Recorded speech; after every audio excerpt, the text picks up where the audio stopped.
ये question UP CATET entrance exam 2020 में पूछा गया है कि वर्तमान में भारत में राज्य एवं केंद्र शासित प्रदेश की संख्या है। उसमें 4 ऑप्शन दिए गए थे और काफ़ी ज़्यादा इसका कह सकते हैं कि काफ़ी स्टूडेंट ऐसे थे जिनको सही जानकारी न होने की वजह से, जैसे अगर हम 4 ऑप्शन देते हैं, 29 राज्य एवं 9 केंद्र शासित प्रदेश हैं, 29 राज्य 8 केंद्र शासित प्रदेश, 28 राज्य 9 केंद्र शासित प्रदेश, या 28 राज्य और 8 केंद्र शासित प्रदेश। तो देखिए इसमें जो राइट आंसर होगा, काफ़ी एक तरीके से अभी नेट पे या अदर कहीं भी हम सर्च करें तो मैक्सिमम अभी हमें 9 केंद्र शासित प्रदेश दिखाई पड़ते हैं।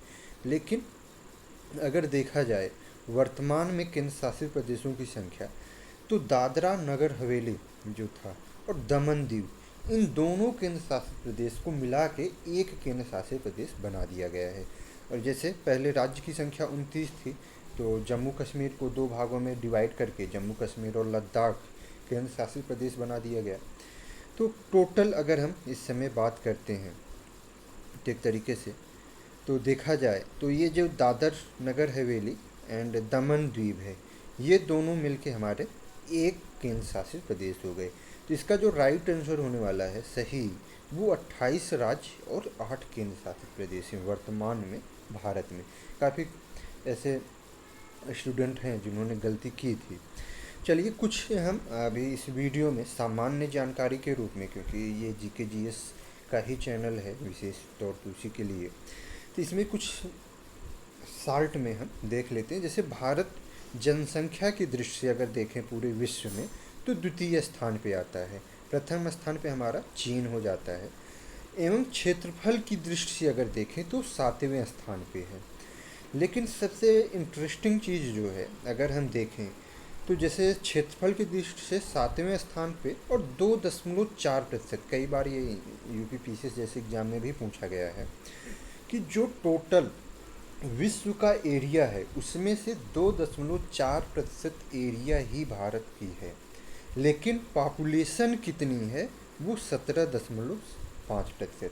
तो कितना इंटरेस्टिंग, मतलब कि हम एरिया तो केवल पूरे विश्व का 2.4% अपने पास है, लेकिन पॉपुलेशन कितनी ज़्यादा है कि 17.5%, पूरे विश्व की जो पॉपुलेशन है उसका 17.5%। या एक तरीके से अगर हम इसको समझें आसानी तो 5 व्यक्ति में से हर एक व्यक्ति जो है वो भारतीय है, वो भारत का है।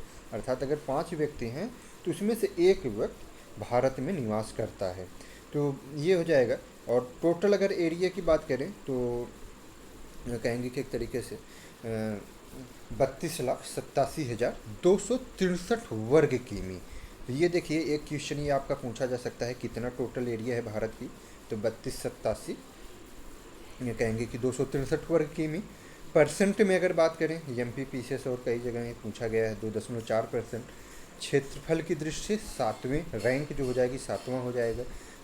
दूसरा जो है जनसंख्या की दृष्टि से द्वितीय स्थान। और टोटल परसेंट में अगर बात करें तो वर्ल्ड का जो शेयर करता है पॉपुलेशन वो 17.5%। अब इसी तरीके से हम उत्तर प्रदेश की जनसंख्या अगर देख लें तो उत्तर प्रदेश भारत में जनसंख्या की दृष्टि से प्रथम स्थान पे आता है, जनसंख्या की दृष्टि से प्रथम स्थान पे आता है। लेकिन अगर वहीं हम क्षेत्रफल की दृष्टि से देखें तो चतुर्थ स्थान पे। तो यहाँ भी एक तरीके से सेम वही कंडीशन हम कह सकते हैं कि पूरे भारत का जो उत्तर प्रदेश का क्षेत्रफल है शेयर, वो 7.33 है। सबसे ज़्यादा जैसे राजस्थान में पाया जाता है क्षेत्रफल, तो हमारे यहाँ उत्तर प्रदेश का पूरे भारत का जो क्षेत्रफल है उसमें से 7.33 है। लेकिन पॉपुलेशन की अगर हम बात करें, देखिए ये तो 16.5% पॉपुलेशन पूरे भारत की कहाँ रहती है, इंडिया में रहती है। उसी तरीके से 5वें नंबर पे अगर हम विश्व में बात करें तो जो पॉपुलेशन के आधार पे ये 5वें नंबर की एक कंट्री हम इसको बना सकते हैं, जैसे चाइना, इंडिया, अमेरिका। उसके बाद एक तरीके से कह सकते हैं कि 5वें नंबर पे ये हमारा उत्तर प्रदेश अगर जनसंख्या की दृष्टि देखें, अगर इसको हम राज्य न मान के अगर देश मान लें तो 5वां देश ये बन सकता है। तो ये एक महत्वपूर्ण था संक्षिप्त में। लेकिन जैसे अब आपके कई क्वेश्चन इसमें से कम 12 से 15 क्वेश्चन और बड़े बेसिक क्वेश्चन हैं। हो सकता है कि आप सभी को इनके बारे में जानकारी हो, जिनको नहीं जानकारी रही होगी, अगर उनको ये तक ये वीडियो पहुंचता है या जिनका रिवाज होता है, तो अगर कुछ भी एक तरीके से दो चार व्यक्ति भी अगर लाभान्वित होते हैं तो इस वीडियो की सार्थकता जो है वो एक तरीके से सुनिश्चित हो जाएगी।